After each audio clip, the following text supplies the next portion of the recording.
ঈদে যে ঘরমুখী লোকজন আসবেন তাদেরকে আমরা সর্বাত্মক সহযোগিতা করব এবং সেই সাথে ঈদ পরবর্তীতে তারা যখন তাদের কর্মস্থলে ফিরে যাবেন তখন আমরা সর্বাত্মক সহযোগিতা করব। কারণ সহযোগিতার ধরনটা কীরকম, এখানে ট্রাফিক সংক্রান্ত বিষয়টাই বেশি প্রাধান্য পেয়েছে। সেটা হলো তার টিকিটের দামটা যেন সহনীয় পর্যায়ে থাকে।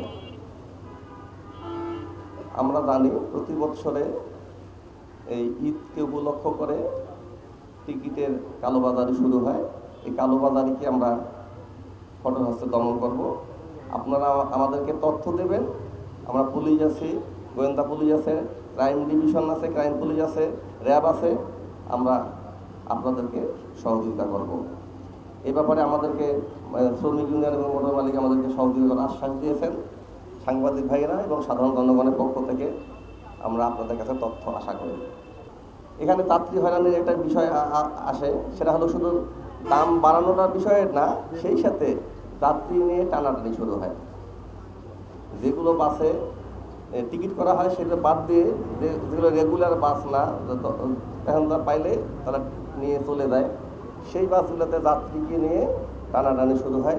এটা যেন না হয় এ বিষয়ে আমাদের আইন শৃঙ্খলা রক্ষাকারী বাহিনী, র্যাব সহ আমাদের শ্রমিক ইউনিয়ন সহ আমরা সবাই মিলে অ্যালার্ট থাকব।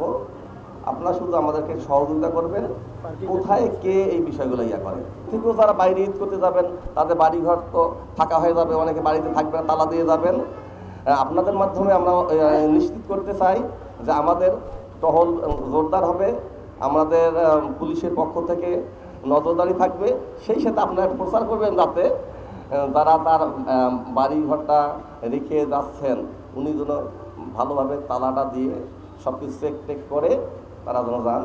তাহলেই আমরা যৌথভাবে সবাই মিলে এই রংপুর নগরকে নিরাপদ রাখতে পারবো। পুলিশের সাথে সাথে র্যাব এই সাপোর্ট সেন্টারে থাকবে। যে কোনো ধরনের সমস্যা যদি সাধারণ মানুষ ফেস করেন আমাদেরকে জানাবেন, আমরা সর্বাত্মক সহযোগিতা করব। এই সাপোর্ট সেন্টার ছাড়াও রংপুর বিভাগের বিভিন্ন পশুর হাট এবং টার্মিনালগুলোতে র্যাবের টহল দল থাকবে। আমি আপনাদেরকে রিকোয়েস্ট করব, কোনো ধরনের যদি সমস্যা আপনারা পড়েন র্যাবকে জানাবেন।